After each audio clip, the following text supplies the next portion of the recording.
محترم سامعین کرام، معزز خواتین، اللہ کا بڑا شکر اور احسان ہے کہ ہم سب لکھنؤ میں رہتے ہیں اور اسی شہر لکھنؤ میں دارالعلوم ندوۃ العلماء جیسا عالمی ادارہ ہے، اور اس ادارے کے ایک موقر استاذ، نہایت قابل احترام شخصیت، بڑے ہی جید عالم دین، فقہ اور حدیث پر اچھی نظر رکھنے والے جناب ڈاکٹر مفتی علی شفیق ندوی صاحب زیدہ مجدہم، جنہیں دعوت و تبلیغ کا بڑا حصہ ملا ہے، ہم سب کے درمیان موجود ہیں۔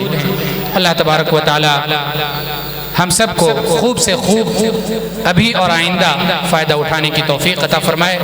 ہم بصد احترام جناب والا سے درخواست کرتے ہیں کہ کرسی صدارت پر تشریف فرما ہوں اور ہم سب کو اپنے خطاب سے مستفید فرمائیں۔ اللہ الرحمن الرحیم، ان الحمد للہ نحمده ونستعینه ونستغفره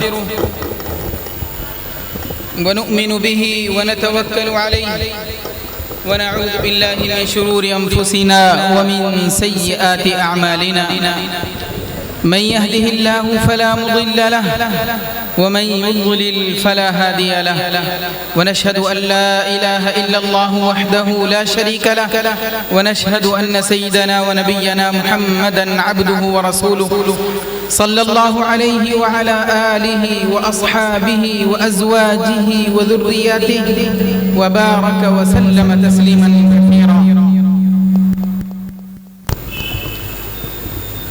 أما بعد، فأعوذ بالله من الشيطان الرجيم، بسم الله الرحمن الرحيم. لقد جاءكم رسول من أنفسكم عزيز عليه ما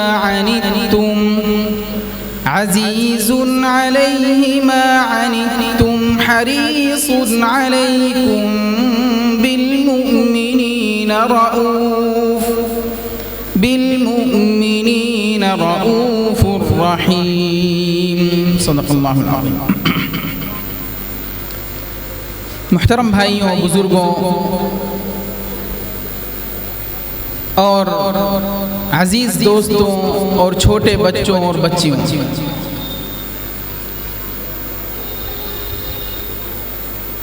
ربیع الاول کا مہینہ چل رہا ہے جس میں اللہ کے رسول صلی اللہ علیہ وسلم دنیا میں تشریف لائے، جیسے کہ ہر شخص کو اس بات کا علم ہے۔ آپ ایسے موقع پر تشریف لائے جب دنیا اندھیریوں میں بھٹک رہی تھی، ہر طرف گھٹا ٹوپ اندھیریوں کے بادل چھائے ہوئے تھے اور لوگوں کو نجات کا، کامیابی کا سیدھا راستہ ملتا نہیں تھا، گناہوں کے دلدل میں پھنسے ہوئے تھے، ظالم ظلم کرتا جاتا تھا۔ پیدا ہمیں کس نے کیا ہے، اس کا نام کیا ہے، اس کا تعارف کیا ہے، کوئی کھلم کھلا بتانے والا نہیں تھا۔ ہر طرف جیسے آج کل یوٹیوب کے زمانے میں ہر گلی، ہر کوچے اور ہر چینل پر آپ کو کوئی نہ کوئی چیختا، بولتا، بتاتا، بیان کرتا، اپنی گاتا دکھائی دے گا۔ اس زمانے میں بھی ہر علاقے میں اپنی گانے والے تھے، لیکن کوئی سورج جیسا نہیں تھا جو سب کو روشنی دکھائے اور جس کو دیکھ کر سب لوگ راستہ پا جائیں، ایسا کوئی نہیں تھا۔ جن حضرات کے اندر یہ تڑپ تھی کہ ہائے روحانی راستہ کیا ہے، روحانیت جن کے اندر بیدار تھی، تو وہ چاہتے تھے کہ ہمیں سیدھا راستہ مل جائے، ہم کہاں جھکیں، ہم کس سے دعائیں مانگیں، کیسے دعا مانگیں۔ ہر طرف کعبہ شریف، خانہ کعبے کے اندر 360 بت رکھے ہوئے تھے، 360 بت۔ صفا پہاڑی پر جس کے نام سے آپ کی مسجد ہے، اس پہاڑی پر بھی بت رکھے ہوئے تھے۔ مروہ پہاڑی پر جہاں صفا اور مروہ کے درمیان حضرت حاجر علیہ السلام نے چکر لگائے تھے، اور اس کو اللہ تعالیٰ نے سنت بنا دیا تھا مردوں کے لیے کہ جب بھی خانہ کعبہ کے پاس آئیں گے حج یا عمرے کے لیے تو سعی کریں گے، دوڑ لگائیں گے، اس عورت کی نقل کریں گے جس نے دین کی خاطر سب کچھ قربان کیا، اور اس کی نقل کرنے پر سب لوگ فخر کریں گے کہ یہ وہ عورت ہے جس نے اپنے معصوم بچے کو دین کے خاطر اکیلے رہنا برداشت کیا، ایسی جگہ پر جہاں پر نہ پتہ، نہ دانا، نہ کھانا، نہ پانی، نہ کوئی انسان۔ اللہ تعالیٰ نے اس کی اس تڑپ پر، اس دوڑ پر چشمے کا، پانی کا، زمزم کا کنواں ابالا، جس کے نتیجے میں آج تک دنیا سیراب ہو رہی ہے، اور یہ گویا کہ علامت تھی کہ دنیا بھر کے پیاسے سیراب ہوں گے یہاں سے۔ اللہ تعالیٰ نے اس جگہ کو ایسا مرکز بنایا، اس عورت کی قربانی، اس معصوم بچے کی تڑپ کے نتیجے میں جو ایڑیاں رگڑ رہا تھا، اللہ تعالیٰ نے پانی کا چشمہ ابالا، ایسا چشمہ، ایسا کنواں، ایسا مزیدار پانی جس کے بارے میں حضور پاک صلی اللہ علیہ وسلم فرماتے ہیں طعام طعم و شفاء سقم۔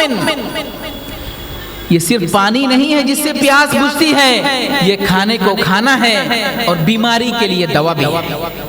یہ پانی بھی ہے، غذا بھی ہے، دوا بھی ہے، تمہاری ساری ضرورتوں کا مداوا ہے۔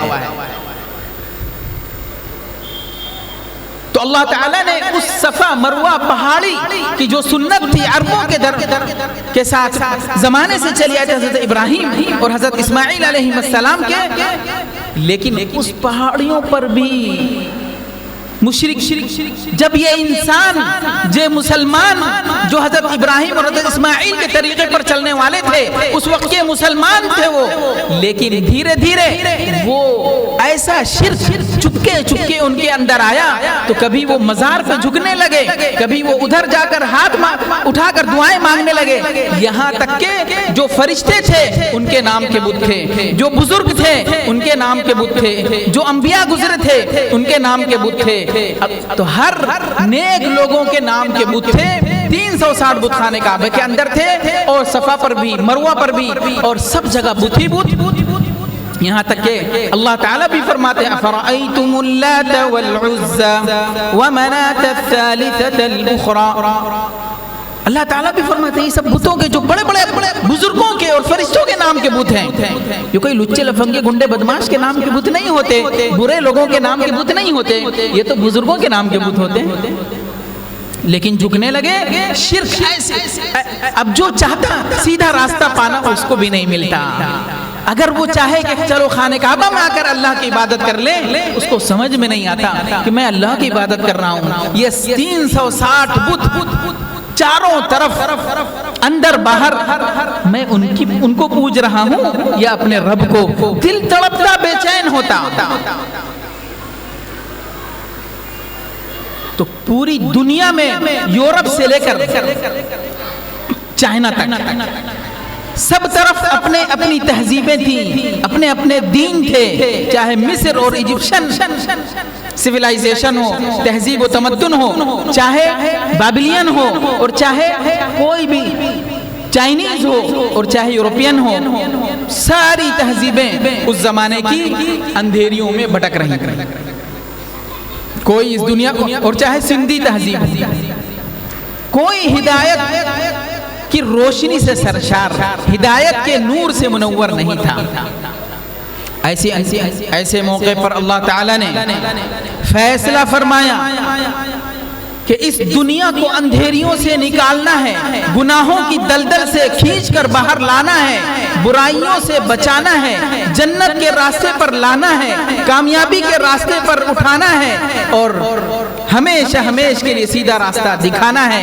تو پیارے نبی حضرت محمد مصطفیٰ احمد مجتبی صلی اللہ علیہ وسلم سرور کونین سردار انبیاء کی ولادت با سعادت ہوئی اسی مہینے میں، جس وقت ابرہا اپنا لشکر لے کر آیا تھا، اللہ نے اس کو ایک طرف ناکام کیا تھا، اسی سال اللہ تعالیٰ نے اس انسانیت کی کامیابی کا فیصلہ فرمایا اور اس کعبے کو ساری دنیا کا مرکز بنانے کا فیصلہ فرمایا، اور پیارے نبی صلی اللہ علیہ وسلم مکہ مکرمہ میں تشریف لائے۔ آپ کے ابا جان عبداللہ دنیا سے تشریف لے جا چکے تھے، اماں جان نے جب ایسے پیارے بچے کو جنا، دادا جان عبد المطلب ان کو کعبہ شریف کے پاس لے گئے اور دعائیں کی، اور پھر نام محمد رکھا اور عقیقہ کیا 7ویں دن، دعوت کی، اور لوگوں نے پوچھا کہ محمد نام کیوں رکھا ہے؟ تو کہا، فرمایا کہ میں چاہتا ہوں کہ یہ وہ عالی شان کام کرے جس سے سارے لوگ اس کی حمد یعنی تعریف کریں۔ یہ نام اللہ تعالیٰ نے الہام فرمایا تھا، اور محمد صلی اللہ علیہ وسلم کا نام پہلے سے احمد تھا، محمد تھا۔ احمد جو تعریف کرتا ہے کس کی؟ اللہ کی، اور محمد جس کی لوگ تعریف کرتے ہیں کیونکہ وہ نبیوں کا سردار ہے۔ تو آپ صلی اللہ علیہ وسلم جب تشریف لائے تو یہ رات بالکل تاریکیوں میں جا چکی تھی اور فجر کا وقت آ ہی نہیں چکتا تھا۔ جب آپ تشریف لائے تو فجر کی کرنیں روشن ہوئیں۔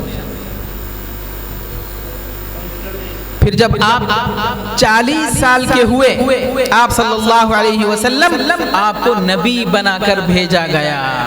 اس طرح سے آپ کا آفتاب طلوع ہونے لگا نبوت سے۔ جب آپ نبی بنا کر بھیجے گئے تو اب آپ کا آفتاب طلوع ہونے لگا۔ جب آپ پیدا ہوئے تو فجر کی روشنی آئی، جس سے لوگوں کو اندازہ ہوا کہ اب صبح ہونے والی ہے، اب صبح ہونے والی ہے۔ یہ ساری دنیا جو اندھیریوں میں بھٹک رہی ہے، اس کو یہی نہیں معلوم ہم کو پیدا کس نے کیا ہے، ہم کو کھلایا پلایا پالا پوسا، آنکھ ناک کان ہاتھ پیر دل گردہ جگر آتے یہ سب کس نے دی ہیں؟ ہڈی گوشت پوست، ایک ایک دانت کان ناک، ایک ایک نعمت جس میں کروڑوں نعمتیں چھپی ہوئی ہیں، کس نے دی ہیں؟ انسان کو پتہ نہیں تھا، مانوش کو پتہ نہیں تھا، وہ بھٹک رہا تھا۔ پتہ نہیں تھا کہ ہمیں کس کی ماننا ہے، کیسے ماننا ہے، اپنے بھگوان کو، اپنے خالق کو، اپنے رازق کو، اپنے مالک کو، ساری کائنات کو پیدا کرنے والے کو اگر خوش کرنا ہے تو کیسے خوش کریں گے، کیسے نماز پڑھیں گے، کیسے رکوع کریں گے، کیسے سجدہ کریں گے، نہیں پتہ تھا۔ جیسے لوگ کرتے چلے آ رہے تھے اس پر اطمینان نہیں تھا، کیونکہ کوئی کیسے کرتا تھا، کوئی کیسے کرتا تھا، کوئی کیسے کرتا تھا، سب کے اپنے اپنے طریقے تھے دنیا میں۔ تو پیارے نبی صلی اللہ علیہ وسلم جب تشریف لائے، آثار آپ کی برکتوں کے ایسے ظہور ہونے لگے کہ لوگوں کے اندر کچھ احساس بیدار ہونے لگا کہ اب فجر کی روشنی نکلی ہے، اس کا مطلب اب صبح ہونے والی ہے۔ اور جیسے ہی آپ 40 سال کے ہوئے تو اب روشنی افق پر چھانے لگی، یعنی اب آفتاب نکلنے لگا اور فجر کا وقت ختم ہونے لگا، اور دن میں نماز پڑھ کر دن کی ابتدا ہو چکی، نماز فجر کی ہو چکی، اب آگے کا کام کرنا ہے۔ اور جب آپ ہجرت کر کے، مکے والوں نے بات نہیں سنی، جنہوں نے سنی ان کو لے کر آپ مدینے پاک لے گئے، ہجرت کر کے لے گئے، تو اس موقع پر دنیا نے دیکھا کہ اب یہ سورج بلند ہونے لگا ہے اور پوری دنیا پر روشنی پھیلنے لگی ہے۔ 13 سال مکہ مکرمہ میں کوشش کرتے رہے، لیکن فجر کا وقت ختم ہوتے وقت 13 سال لگے، 13 سال لگے۔ اس طرح سے پھر جب آپ ہجرت کر کے مدینہ پاک تشریف لے گئے تو اس وقت سورج سر پر تھا، سورج جو ہے کافی بلند ہو چکا تھا، گرمی شروع ہو چکی تھی۔ اس موقع پر، چاش کے موقع پر، سب نے دیکھا کہ دور سے آ رہے محمد صلی اللہ علیہ وسلم، اور آپ کے ساتھ حضرت ابو بکر رضی اللہ عنہ اور آپ کے ساتھ رہبر تشریف لا رہے ہیں۔ تو مدینے والے خوشی سے جھوم اٹھے. طلع البدر علینا من ثنیات الوداع وجب الشکر علینا ما دعا للہ داع ایها المبعوث فینا جئت بالامر المطاع جئت شرفت المدینہ مرحبا یا خیر داع. اس طرح کی نظمیں انہوں نے پڑھی خوشی کے مارے اور حضور پاک صلی اللہ علیہ وسلم کا استقبال کیا. پھر جب آپ دنیا سے اپنا دنیا میں روشنی پھیلا چکے تو اللہ تعالیٰ نے بلا لیا. اور عجیب بات آپ کو یہ بتانا ہے کہ اللہ کے رسول صلی اللہ علیہ وسلم کی پیدائش ربیع الاول کے مہینے میں پیر کے دن ہوئی ہے، لیکن کون سے دن ہوئی کسی کو نہیں پتا، کنفرم نہیں پتا. 8 قول ہیں علماء کے. بعض فرماتے کیونکہ حضور نے خود فرمایا میں پیر کے دن آیا ہوں دنیا میں، اس لیے آپ چونکہ پیر اور جمعرات کا روزہ رکھتے تھے تو کیوں روزہ رکھتے تھے کہ بعض ایک مرتبہ صحابہ نے پوچھ لیا تو آپ نے فرمایا 2 وجہ سے. ایک تو اس وجہ سے کہ پیر کے دن میں دنیا میں آیا ہوں، اور ایک اس وجہ سے کہ پیر کے دن اور جمعرات کے دن اللہ کے پاس اعمال جاتے ہیں. اور یہ بھی فرمایا اور پیر کے دن وفیہ بعثت، اسی دن میں مبعوث ہوا یعنی نبی بنا کر بھیجا گیا. تو عجیب بات یہ ہے کہ پیر کے دن ربیع الاول کے مہینے میں آپ دنیا میں تشریف لائے، لیکن 8 قول ہیں کون سی تاریخ کو لائے. پہلا قول 2 ربیع الاول، دوسرا قول 8 ربیع الاول، تیسرا قول 9 ربیع الاول، چوتھا قول 10 ربیع الاول، پانچواں قول 12 ربیع الاول جو آج کی رات ہے. اگر وہ کیونکہ بعض نے فرمایا رات میں پیدا ہوئے فجر کے وقت، تو یہ اور بعض نے دن کا بھی ذکر کیا ہے، لیکن یہ 5واں قول ہوا. چھٹا قول 13 ربیع الاول، 7واں قول 14 ربیع الاول، 8واں قول 18 ربیع الاول. اور 2-3 قول رجب کے بھی ہیں، رجب میں پیدا ہوئے دیگر مہینوں میں، لیکن وہ زیادہ کمزور ہیں کیونکہ ربیع الاول پر اتفاق ہے. لیکن دن نہیں پتا کسی کو، وہ تاریخ نہیں پتا کسی کو کون سی تاریخ ہے، 2 کو یا اس کے 8 دن بعد 8ویں دن پیر، وہ 8 کو ہے یا 9 کو ہے. اس کی وجہ یہ ہے کہ اللہ کے رسول نے اپنا برتھ ڈے نہیں منایا، اس لیے پتہ نہیں چلا. اگر اللہ کے رسول صلی اللہ علیہ وسلم برتھ ڈے مناتے یا آپ کے زمانے میں صحابہ آپ کا برتھ ڈے مناتے یا جشن میلاد النبی مناتے تو سب کو پتا ہوتا. یہ 10-12 قول کیوں ہوتے؟ کسی نے عید میلاد النبی نہیں منائی، جشن نہیں منایا، چراغا نہیں کیا، بتیاں نہیں جلائیں، قوالیاں روڈوں پر نہیں بجائیں، ڈی جے اور باجے نہیں بجائے، نہ شور مچایا، نہ گھروں کو سجایا. اگر ایسا کیا ہوتا تو صحابہ کرتے اور ہم اور سب کو پتا ہوتا کہ کون سے دن آئے. 2 کو ہر سال چونکہ ہوا. حضور پاک صلی اللہ علیہ وسلم کی عمر مبارک 63 سال کی تھی. کتنی؟ آپ نے 63 بہاریں دیکھی، 63 بار ربیع الاول آپ کی زندگی میں آیا، لیکن ایک بار بھی نہیں کیا آپ نے. مکہ مکرمہ میں بھی نہیں کیا، نبی ہونے سے پہلے بھی نہیں کیا، نبی بننے کے بعد بھی نہیں کیا، مدینہ پاک جانے کے بعد بھی نہیں کیا. اور آپ جب دنیا سے پردہ فرما گئے تو صحابہ نے بھی، حضرت ابوبکر کے زمانے میں بھی کسی نے نہیں کیا. حضرت ابوبکر کے زمانے میں 3 ربیع الاول آئیں، حضرت 2 خاص طور پر اگر حضور کے اول نکال دے 2 ربیع الاول آئیں. حضرت عمر کے زمانے میں 10 ربیع الاول آئیں، 10 مرتبہ ربیع الاول کا مہینہ آیا. حضرت عثمان کے زمانے میں کتنی مرتبہ آیا؟ 12 یا 11 مرتبہ تقریباً آیا. اور حضرت علی کے زمانے میں 5 مرتبہ آیا. اور حضرت حسن کے اس کے بعد حضرت حسن 6 مہینے رہے. حضرت معاویہ کے زمانے میں 20 سال وہ رہے، 20 مرتبہ ربیع الاول کا مہینہ آیا. لیکن کبھی بھی صحابہ کے زمانے میں 100 سال ہو گئے. حضرت معاویہ دنیا سے گئے سن 60 ہجری میں، حضور کے دنیا سے رخصت ہونے کے 50 سال بعد کسی نے ربیع الاول کا مہینہ نہیں منایا. پھر حضور کے بعد پھر صحابہ کے بعد آخری صحابی کا انتقال 110 ہجری میں ہوا ہے. جب تابعین بھی دنیا میں تھے کسی نے نہیں منایا. 200 سال ہو گئے کسی نے نہیں منایا، 300 سال ہو گئے کسی نے نہیں منایا. پھر جب شیعوں کی ایک حکومت قائم ہوئی مصر میں، دولہ فاطمیہ جس کو کہا جاتا ہے، 4 صدی میں اس کے بعد بادشاہوں نے یہ منانے کا آرڈر کیا، کہا 5 عید میلاد النبی منائیں گے، 5 عید میلاد منائیں گے، ایک میلاد النبی، ایک میلاد علی، ایک میلاد حسن، ایک میلاد حسین، اور ایک عید میلاد فاطمہ۔ تو 5 عید میلاد النبی بنائی جاتی تھی۔ جب یہ بادشاہ دنیا سے چلا گیا، اس کے بعد والوں نے 6 کر دی، کہا 5 وہ اور 6ٹھی اس بادشاہ کی جس نے یہ عید من گھڑت، اور یہ بدعات و خرافات، اور اس میں جو ہے تو بہت بدعات و خرافات ہوتی تھی اس کے زمانے میں، لہٰذا چونکہ شیعہ حکومت تھی تو اس نے اس کو بھی 6 عید میلاد النبی، 6 عید میلاد مننے لگی۔ ورنہ اس سے پہلے اسلام میں برتھ ڈے کا کوئی تصور نہیں تھا، کوئی نہیں جانتا تھا برتھ ڈے، یہاں تک کہ جب صحابہ جمع ہوئے کہ تاریخ، اپنی کوئی تاریخ ہونی چاہیے، عربوں کے یہاں کوئی تاریخ نہیں تھی، تاریخ جو تھی وہ زمانے کے بڑے بڑے حادثات کے حساب سے تاریخ بنا لیتے تھے۔ جس سال ابرہہ نے خانہ کعبہ پر حملہ کیا، بہت بڑا حادثہ مانا گیا، تو اس سال کو تاریخ کی بنیاد بنا دی گئی۔ کہتے تھے کہ عام الفیل، فیل مانے ہاتھی، ہاتھی جو ابرہہ لایا تھا، الم تر کیف فعل ربک باصحاب الفیل، جس میں قصہ ہے اس کا کہ اللہ نے کیسے پرندوں سے اس کو مارا، اس کے بھاری بھرکم زبردست ہاتھیوں کو کیسے تباہ ہلاک و برباد کیا، جبکہ وہ زبردست فوج لے کر خانہ کعبہ پر اسی سال حضور پاک دنیا میں تشریف لائے۔ تو کہتے عام الفیل یعنی فیل کا سال، ہاتھی کے سال، ہاتھی کے سال کے اگلے سال، ہاتھی کے سال والے میں حضور دنیا میں آئے، ہاتھی کے اگلے سال یہ ہوا۔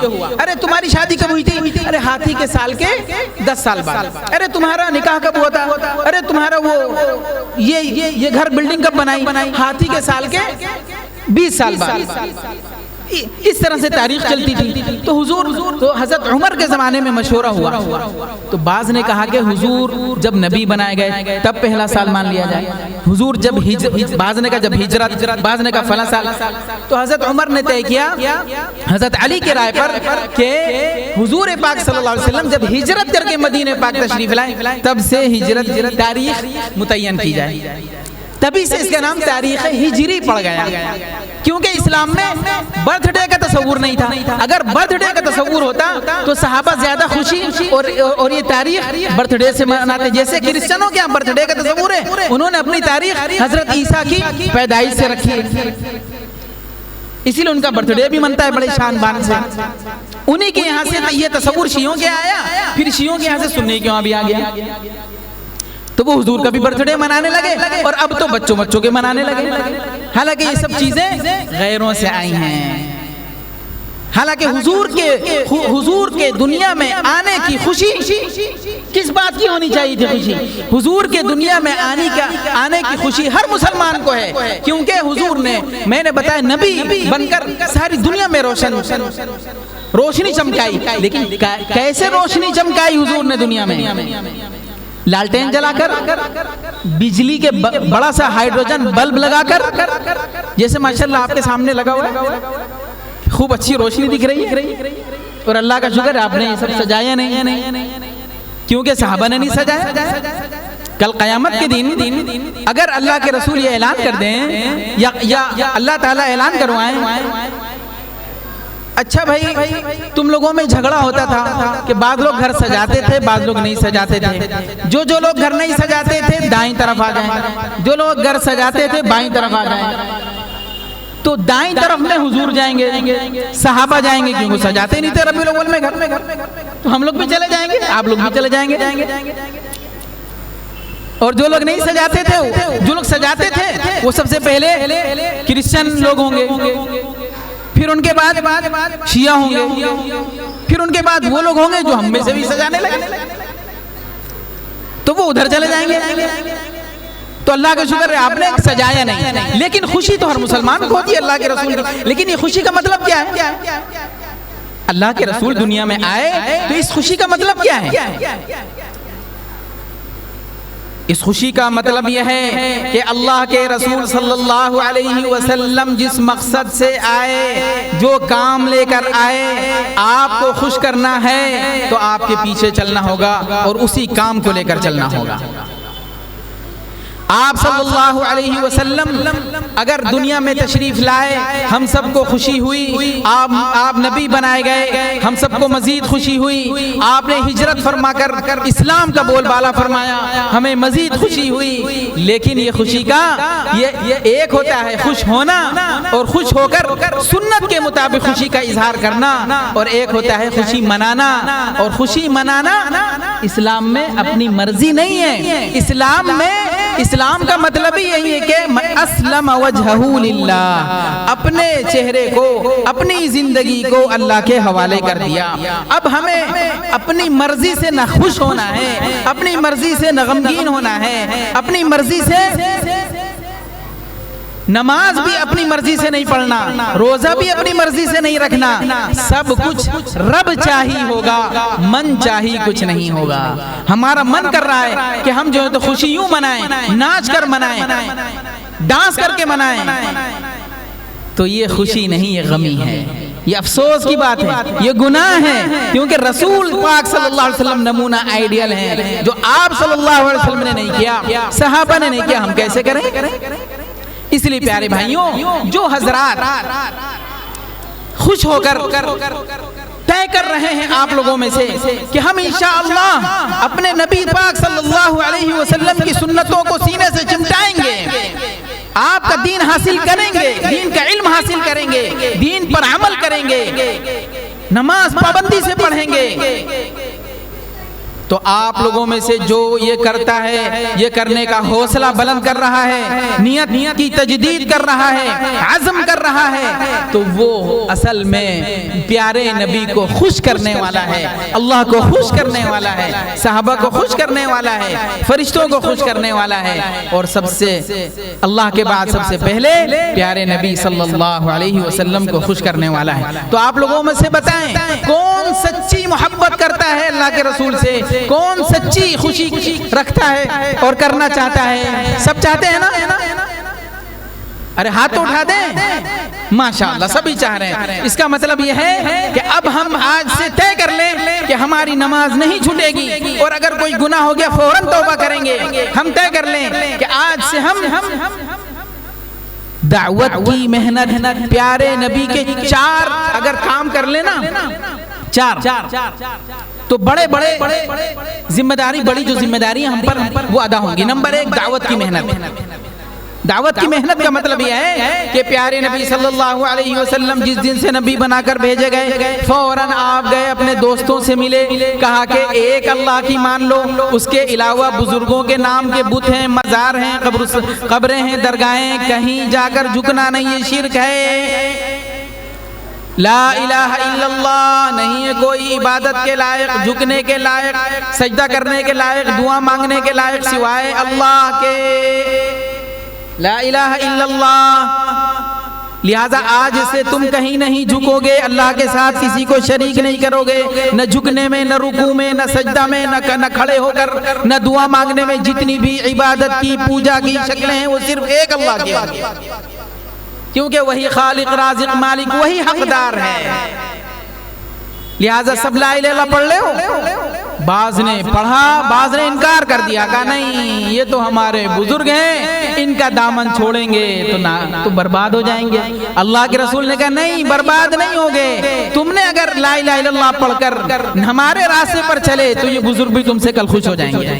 جن کے نام کے تم نے بت بنائے ہیں، ان میں جو سچے بزرگ ہیں، ان میں جو فرشتے ہیں، یہ سب کے سب کل قیامت کے دن تم سے خوش ہو جائیں گے، ورنہ اپنا دامن چھوڑا کر بھاگ جائیں گے تم سے، کہیں گے خود تو شرک کیا، ہم کو بھی پھنسا رہا ہے، خود تو شرک کیا، ہم کو بھی پھنسا رہا ہے۔ آپ کیا سمجھتے ہیں؟ سارے نبیوں کو بلایا جائے گا، ان سے پوچھا جائے گا، یوم یجمع اللہ الرسل فیقول ماذا اجبتم قالوا لا علم لنا انك انت علام الغیوب۔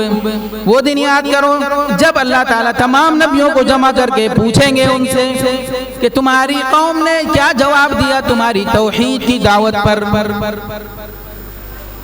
سب سے پوچھیں گے۔ اور خاص طور پر حضرت عیسیٰ کا پھر قصہ تفصیلی سورہ مائدہ کی آخری 2 صفحے، آخری 2 رکوع پڑھ لیجئے گا۔ پھر حضرت عیسیٰ کی اللہ نے بیان فرمائی کہ وہ نابینا پر ہاتھ پیر تھے، پیدائشی نابینا. ساری دنیا کے ڈاکٹر مل کر جس کو لا علاج قرار دیتے ہیں کہ جس کا علاج ہو ہی نہیں سکتا پیدائشی نابینا کا، اس کو ہاتھ پھیرتے ہوئے اللہ پاک آنکھ دے دیتے. بعض پرندے مر جاتے، مردہ ہو جاتے، اس کو زندہ کر دیتے. حضرت عیسیٰ کو اللہ نے ایسے معجزے دیے تھے.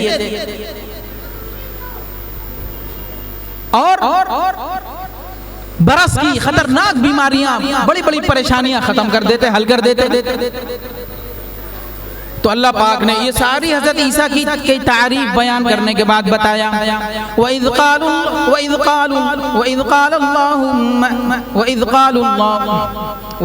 اللَّهُ يَا عِيسَى ابْنَ مَرْيَمَ. کئی وَإِذْ قَالَ اللَّهُ ہیں، وَإِذْ قَالَ اللَّهُمَّ بھی ہیں. پھر اس کے بعد یہ آیت ہے وَإِذْ قَالَ اللَّهُ يَا عِيسَى ابْنَ مَرْيَمَ. وہ وقت یاد کرو جب اللہ تعالیٰ اتنی تعریفیں بیان کرنے کے بعد اللہ تعالیٰ بیان فرماتے ہیں یہ حضرت عیسیٰ تمام نبیوں میں جو 5 بڑے سردار ہیں، تمام نبیوں میں جو 5 اولو العزم من الرسل جو سب سے بلند ہیں، ان میں حضرت عیسیٰ ہیں، ان میں حضرت عیسیٰ ہیں. اور سب کے سردار ان میں حضرت محمد بھی ہیں، حضرت عیسیٰ بھی ہیں، حضرت نوح بھی ہیں، حضرت ابراہیم بھی ہیں، موسیٰ بھی ہیں. لیکن ان کے سب کے سردار حضرت محمد ہیں. لیکن اللہ تعالیٰ حضرت عیسیٰ کو بلائیں گے کیونکہ دنیا میں سب سے زیادہ ماننے والے انہی کے ہیں. تو حضرت عیسیٰ کو بلا کر کہیں گے، فرمائیں گے اللہ تعالیٰ یا عیسیٰ ابن مریم، اے مریم کے بیٹے عیسیٰ، انت قلت للناس اتخذونی و امی الہین من دون اللہ. کیا آپ نے کہا تھا لوگوں سے کہ مجھے اور میری اماں جان کو اللہ کے ساتھ شریک ٹھہرا لو؟ وہ ٹرینٹی کے قائل ہیں، کہتے ہیں 3 ایک، ایک کے 3، بھگوان اور خدا. کہتے ہیں نا تثلیث، ٹرینٹی، 3 کے ایک خدا، ایک کے 3 خدا. یعنی اگر ایک مانو تو اللہ اور یہ تینوں مل جاتے ہیں. عیسیٰ جو اللہ کے بیٹے مانتے ہیں وہ، اور مریم اور اللہ، یہ 3 ایک، اور یہ 1 3 ہیں. یہ 3 ایک ہیں اور 1 3 ہیں. اللہ ان کا بیٹا، نعوذ باللہ اللہ کا بیٹا نہیں، لیکن وہ مانتے ہیں. نبی کو بلند کرتے گئے انسان تو نہیں ہے، پھر کیا ہوں گے؟ اللہ کا بیٹا ہوں. تو اللہ پاک کہیں گے اے مریم کے بیٹے عیسیٰ، خاص طور پہ کہیں گے مریم کے بیٹے، کیونکہ یہ بتانے کے لیے سب جھوٹ بولتے تھے جو کہتے تھے اللہ کا بیٹا ہے. نعوذ باللہ اللہ کا بیٹا نہیں ہے کوئی. قرآن میں جگہ جگہ تردید ہے لیکن موقع نہیں بتانے کا. تو پھر آگے کیا فرمایا اللہ تعالیٰ؟ انت قلت للناس اتخذونی، کیا آپ نے کہا تھا لوگوں سے کہ مجھے اور میری ماں کو اللہ کے ساتھ شریک ٹھہرا لو، بیٹا بنا لو، بھگوان بنا لو، گناہ معاف کرا دیں گے تمہارے. کرسچن کیا کہتے ہیں کہ حضرت عیسیٰ نے سولی پہ چڑھ کر تمہارے گناہ بخشوا دیے، حضرت عیسیٰ کو مان لو، ان کے سامنے جھک جاؤ اور یوں کرو، صلیب چڑھاؤ، یہ کرو وہ کرو. حضرت عیسیٰ تمہیں بچا لیں گے، ان کا دامن مت چھوڑو بس. جب محمد صلی اللہ علیہ وسلم آئے تو انہوں نے کہا یہ حضرت عیسیٰ کا گستاخ ہے، محمد کو نکالو. جیسے آج کل لوگ کہتے ہیں یہ وہابی ہے، نبی کا گستاخ ہے. اس زمانے میں بھی محمد صلی اللہ علیہ وسلم کو کہا کہ گستاخ ہے، حضرت نوح کو کہا گستاخ ہے، قوم کے لوگوں نے کہ یہ تمہارے بزرگوں کا گستاخ ہے. حضرت نوح علیہ السلام سمجھاتے رہے 1000 سال، 950 سال تک اللہ پاک فرماتے ہیں سمجھاتے رہے. سب قوم کے پنڈت ملا بڑے بڑے جبے پہن کر آئے ہیں اور کیا کہنے لگے قوم سے؟ یہ نوح جو ہے نا، نوح یہ تمہارے بزرگوں کا گستاخ ہے، ان بزرگوں کا دامن مت چھوڑنا جن کے نام پر بت ہیں. یہ سب ان بزرگوں کا دامن مت چھوڑنا جن کے نام پر درگاہیں ہیں بزرگ اور یہ جو بت ہیں. حضرت نوح کو نکال باہر کرتے تھے اور ساری پبلک دھوکہ کھا جاتی. تو یہ بڑی مصیبت ہے کہ انسان حق پر چلنا چاہے تو دھوکہ کھا جائے. اتنے دھوکہ دینے والے ہیں، حق پر چلے کیسے؟ دھوکہ دینے والے اتنے مولویوں کی شکل میں. تو اس لیے اللہ سے ہدایت مانگتے رہنا چاہیے. ہدایت آسانی سے نہیں ملتی، رو رو کر مانگیے تب ملے گی. تو بہرحال حضرت عیسیٰ علیہ السلام سے اللہ تعالیٰ نے کیا فرمایا؟ آپ نے کہا تھا ان سے کہ آپ کی پوجا شروع کر دیں. تو حضرت عیسیٰ رو کر کہیں گے، کانپتے ہوئے کہیں گے سبحانک ما یکون لی ان اقول ما لیس لی بحق، تیری ذات تو بہت پاک ہے، میں کیسے اتنی بڑی گستاخی کر سکتا ہوں کہ تیرے اوپر اتنا بڑا دھبا، تیری پاک ذات پر کیا تیرے ساتھ مجھ جیسے بندہ اور انسان کو شریک ٹھہرا، ان سے کہوں نعوذ باللہ نعوذ باللہ، اللہ میں نے تو نہیں کہا، میں یہ جرات کیسے کر سکتا ہوں اے میرے پروردگار، یہ تو میرا حق ہی نہیں ہے۔ اور اے پروردگار اگر میں نے کہا ہوتا تو آپ کو تو معلوم ہوتا، آپ تو عالم الغیب ہیں، ان كنت قلت فقد علمت تعلم ما في نفسي ولا اعلم ما في نفسك، آپ کو تو جو کچھ بھی ہے سب کا علم ہے، ہر غیب کا علم ہے، یہاں تک کہ میرے دل کا بھید بھی آپ کو معلوم ہے اور مجھے نہیں معلوم۔ انك انت علام الغیوب ما قلت لهم الا ما امرتني به ان اعبدوا الله ربي وربكم، میں نے تو ان سے صرف یہی کہا کہ ایک اللہ کی عبادت کرو جو میرے اور تمہارے پروردگار ہیں۔ بہرحال حضرت عیسیٰ علیہ السلام رو رو کر اپنا دامن بچا لیں گے، ہر نبی کو مذاق نہیں ہے یہ، اس لیے ہر نبی نے آ کر کہا لا الہ الا اللہ اپنی زندگی میں اتار لو، اور دوسرا کلمے کا دوسرا پارٹ دوسرا جز کیا، محمد الرسول اللہ، محمد صلی اللہ علیہ وسلم اللہ کے رسول ہیں، لہذا آپ کے پیچھے چلنے میں کامیابی ہے، آپ رسول ہیں، پیغامبر ہیں، سیدھا راستہ دکھانے والے ہیں، ہادی ہیں، آپ کے پیچھے چلتے رہو کامیاب ہو جاؤ گے۔ تو جتنے لوگ خوش ہوئے حضرت محمد کے دنیا میں آنے پر، سب سے پہلے حضرت ابو بکر اور بچوں میں حضرت علی اور عورتوں میں حضرت خدیجہ، سب نے حضور کے سب سے پہلا کام کیا شروع کر دیا، خوشی کا اظہار کیسے کیا، سب سے پہلے لبیک پڑھا، کہا کہ آپ کی بات پر لبیک کہا، اے اللہ کے رسول ہم آپ کے ساتھ ہیں، کلمہ پڑھتے ہیں، جو فرمائیے ہم کریں گے۔ سب سے پہلے دعوت کی محنت شروع کر دی اور سب کو لے کر آؤ کہ جس کلمے پر تم ایمان لائے ہو اس کی طرف سب کو بلاؤ۔ ابھی نماز روزہ فرض نہیں ہوا، پھر کیا کہا، حضرت ابو بکر گئے، دعوت کی محنت شروع کر دی، ایک ایک کی گنڈی کھٹکھٹا رہے ہیں، اللہ کے رسول بھی جا رہے ہیں، سمجھا رہے ہیں۔ تو اس لیے آپ لوگوں کی بھی ذمہ داری بنتی ہے کہ جتنے بھی نیک کام ہیں سب کی طرف سب کو بلائیں، اور جو گناہ ہو رہے ہیں برائیاں ہو رہی ہیں ان سے پیار محبت سے جا کر سمجھائیں، اور سب کو سارے محلے میں دور دراز کوئی بھی نہ بچے جو نمازی نہ بن جائے، اس کی فکر کرنی ہے، جو دیندار نہ بن جائے، جو دین کے تقاضوں پر لبیک نہ کہے۔ سب سے پہلے اللہ کے رسول کو خوش کرنا ہے ربیع الاول کے مہینے میں اور سال بھر، تو آپ کو دعوت کی محنت کرنا ہوگی، لا الہ الا اللہ، اللہ کے علاوہ کوئی عبادت کے لائق نہیں، وہی روزی دینے والا، اسی کی مانو، اسی کے پیچھے، اسی کے حکم پر چلو، اسی میں کامیابی ہے، نبی کے طریقے پر، نبی کے سنتوں میں چلنے میں کامیابی ہے، اس پر آ جاؤ۔ سب سے پہلی دین کی دعوت ہی دینی، اور پھر نماز کی، ذکر کی، تلاوت کی، برائیوں سے بچنے کی، اخلاق کی، ہر نیک کام کی۔ نمبر ایک تو یہ ہو گیا آپ کا کام، اگر آپ کو اللہ کو اور نبی کو خوش کرنا ہے، جس سے نبی کی آنکھیں ٹھنڈک ہوں گی، خوشی ہوگی نبی کو۔ دوسرا کام دین کا علم، ظاہر سی بات ہے ایک ہوتا ہے عالم مفتی بننا، اس کے لیے تو رات دن محنت کرنی پڑتی ہے، مدرسوں میں دیکھ لیجئے جا کر کتنی محنت کرنا پڑتی ہے، کتنی موٹی موٹی کتابیں پڑھنی پڑتی ہیں، تفسیر ہے، حدیث ہے، فقہ ہے، اصول فقہ، اصول تفسیر، اصول ہے، ہر ایک کی ایک ایک زخیم موٹی موٹی کتابیں اور کئی جلدیں، اور پھر عربی الگ سیکھنا، عربی گرامر، عربی صرف نہ ہو، اس کے جتنے بھی گرامر کی شقیں ہیں، پارٹس ہیں، ووکیبلری ہے، الفاظ وغیرہ، یہ سبھی کچھ سیکھنا پڑے گا آپ کو، لیکن وہ آسان کہاں، اور سیرت اور سنت اور حدیثیں اور حدیث پاکی، زخیم کتابیں کہاں آپ، تو جو کر سکتا ہے مرحبا، بہت اچھی بات ہے، لیکن کم از کم مسجد میں تعلیم ہوتی ہے، اس میں بیٹھیں، بیان ہو رہا ہے اس میں بیٹھیں، اپنے سب کو بلائیں کہ بھئی بیان کے موقع پر بیٹھا کرو، تعلیم کے موقع پر بیٹھا کرو، دین کی تقاضوں پر لبیک کہا کرو، اس میں علم، دین کا علم حاصل کرو۔ دوسرا کام ہو گیا، تیسرا کام عبادت ہے۔ تیسرا کام کیا ہے؟ عبادت۔ جو عبادت میں دیکھے گا اللہ کے رسول نے کیسے نماز پڑھی ویسے پڑھیں گے، اللہ کے رسول کی آنکھیں ٹھنڈک ہوں گی۔ رات میں آپ کیسے نماز پڑھتے تھے، عبادت کرتے تھے، تہجد میں کیسے لمبے لمبے اللہ کے سامنے کھڑے ہو جاتے تھے، دعائیں مانگتے تھے، نہ کہ ہم بوڑھے ہیں، ریٹائر ہیں تو رات میں موبائل لے کے بیٹھ گئے، دیر تک موبائل دیکھ رہے ہیں؟ نہیں، جلدی سوئیں گے، تہجد پڑھیں گے،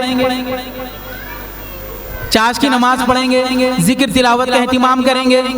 تو یہ ہے عبادت کی شکلیں. روزہ اچھی طرح رکھیں گے، زکوٰۃ جو فرض ہے اگر زکوٰۃ دینے لگ جائیں. کتنے آج بھی میں نے ایک صاحب ہے جن کو دل کا کئی بار مسئلہ پیش آ چکا اور آپریشن سے 6 مہینے سے دوڑ رہے ہیں. کئی بار میرے پاس آ چکے ہیں. ایک بار میں نے کچھ ہزار کا، پھر کچھ ہزار کا، پھر کچھ ہزار کا. آج بھی میں نے ایک اچھی خاصی رقم اپنے پاس سے اور جمع کر کے میرے پاس ساتھیوں سے کہا تھا، انہوں نے بھی تعاون. 5 لاکھ کا آپریشن ہونا ہے. اب اس کے لیے 1.5 لاکھ بچے تھے. اب الحمدللہ آج ان کے 85 ہو گئے. اب 60-65 بچے ہیں تقریباً. اگر لوگ زکوٰۃ کہیں کم از کم صحیح سے نکالنے لگ جائیں تو اپنے محلوں کے، حالانکہ ان کی مسجد کے بہت سارے ساتھیوں نے کافی ماشاءاللہ تعاون کے تب جا کر اتنے رقم ہو پائی. تو کیا ہے کہ جب ہم زکوٰۃ کو اہتمام سے ادا کریں گے تو جتنے غریب اور پریشان حال لوگ ہیں ان کے مسئلے حل ہوتے چلے جائیں گے. تو جس کو نبی کو خوش کرنا ہے تو وہ نماز ایک طرف، زکوٰۃ ایک طرف. قرآن پاک میں دونوں کو ساتھ ساتھ ذکر کیا گیا ہے.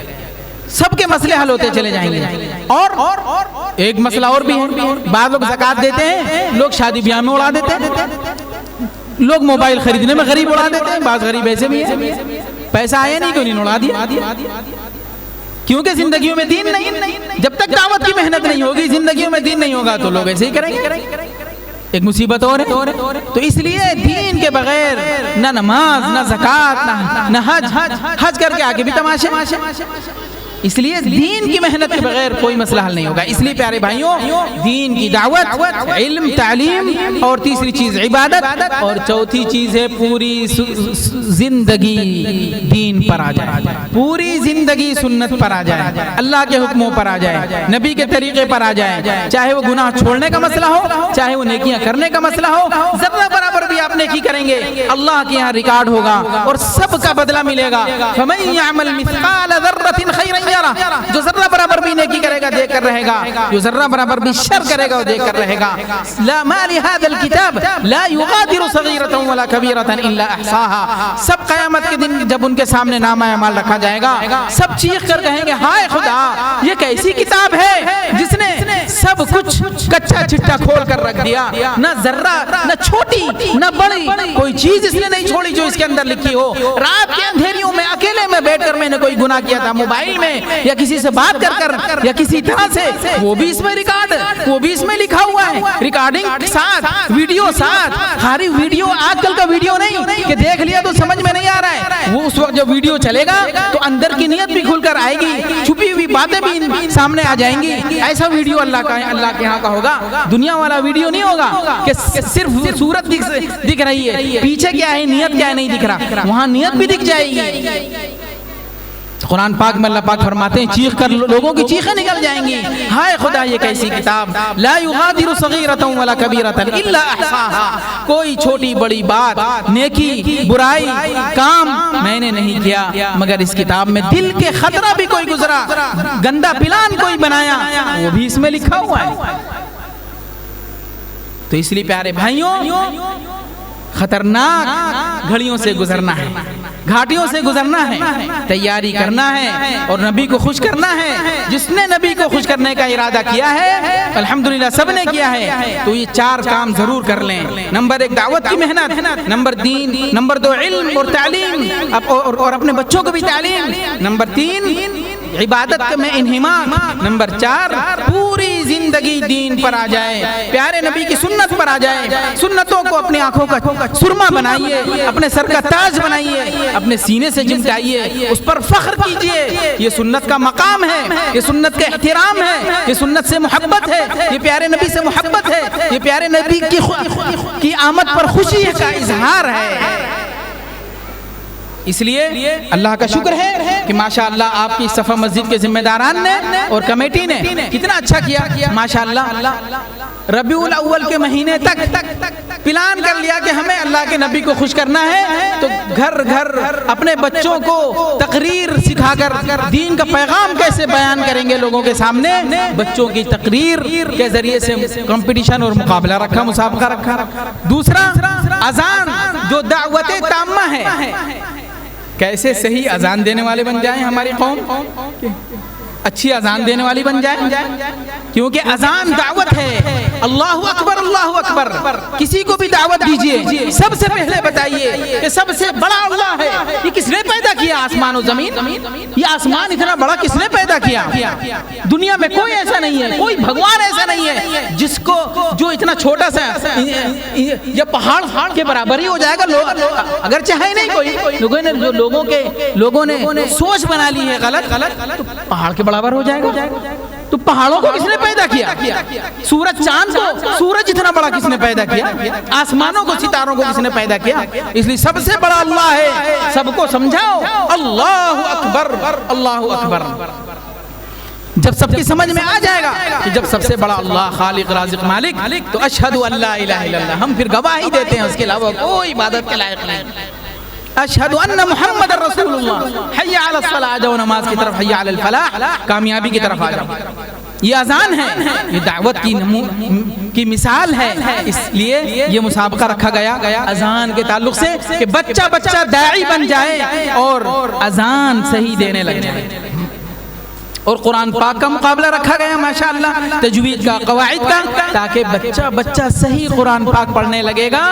تو پہلی سیڑھی تو یہی ہے، چاہے عالم بنو، مفتی بنو، نمازی بنو، حاجی بنو، دنیا کا ڈاکٹر بنو، انجینئر بنو، نماز صحیح نہیں، قرآن صحیح نہیں، تو کیسے معاملہ چلے گا؟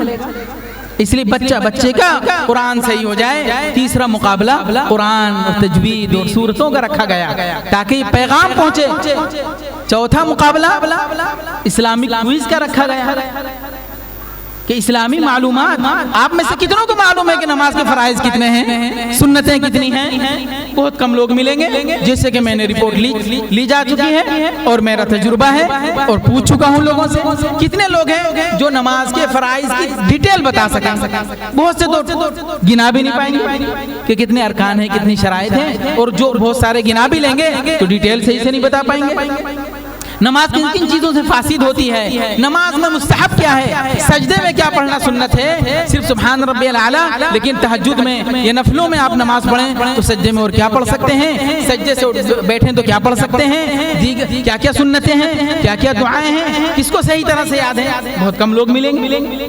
تو پتہ یہ چلا کہ ہمارا یہ سب سنتیں اسلامک کوئز کا مطلب ہر لائن کا علم صحیح طور پر ہم حاصل کرنے والے بنے۔ تو الحمدللہ یہ سب مسابقے رکھے گئے، نعت پاک کا، نعت شریف کا رکھا گیا تاکہ ہمیں پیارے رسول صلی اللہ علیہ وسلم سے صحیح معنوں میں محبت، آپ کے اوصاف کا علم، آپ سے ایسی محبت ہو جائے کہ آپ کو خوش کرنے کے لیے ہم تیار رہیں۔ لیکن خوش کیسے کریں یہ بھی پتہ ہو ہمیں۔ اس لیے اللہ کا شکر ہے ان حضرات نے، یہ مسجد کی کمیٹی اور ذمہ داران نے خود ہی نہیں پوری قوم کو صحیح پیغام دے کر اللہ کے رسول کو خوش کرنے کی کوشش کی ہے، ربیع الاول کا حق ادا کرنے کی کوشش کی ہے۔ ہم سب اسی طرح سے خوش کر سکیں گے دعوت کی محنت سے، علم اور تعلیم کے ذریعے سے، اور دین کے پیغام کو عام کرنے کے ذریعے سے، اور خود بھی صحیح دین پر چلنے کے ذریعے سے۔ الحمدللہ آپ سب تیار ہیں، سب تیار ہیں نا اس پر؟ اللہ کا شکر ہے، الحمدللہ اس پر اللہ کا شکر ادا کیجئے۔ آپ صلی اللہ علیہ وسلم آپ کے اس عزم سے، اس نیت سے جب فرشتے پہنچا رہے ہوں گے تو آپ خوش ہو رہے ہوں گے، آپ کا سینہ چوڑا ہو رہا ہوگا، آپ کی آنکھوں کی ٹھنڈک نماز ہے، آپ عزم کر رہے ہیں کوئی نماز نہیں چھوٹے گی، تو آپ کتنا خوش ہو رہے ہوں گے۔ لیکن جو لوگ آج کے دن ربیع الاول کے مہینے میں پٹاخے چھڑا کر، ہنگامے کر کر، زور زور سے ڈی جے بجا کر، گانے باجے کر کر، کچھ لوگ ڈانس کر کے، اور کچھ لوگ ہیپی برتھ ڈے یا رسول اللہ کہہ کے کیک کاٹ کر غیروں کی رسموں کو زندہ کر رہے ہیں، ان سے کتنا ناراض ہو رہے ہوں گے اللہ کے رسول، کتنا دل چھل نہیں ہو رہا ہوگا، کتنا دل تڑپ رہا ہوگا کہ میری امت کدھر جا رہی ہے۔ آپ صلی اللہ علیہ وسلم کی خوشی کبھی اس میں نہیں ہے کہ آپ ربیع الاول میں وہ کریں جو نبی نے نہیں کیا، جو نبی نے نہیں سکھایا۔ آپ لوگوں کو میں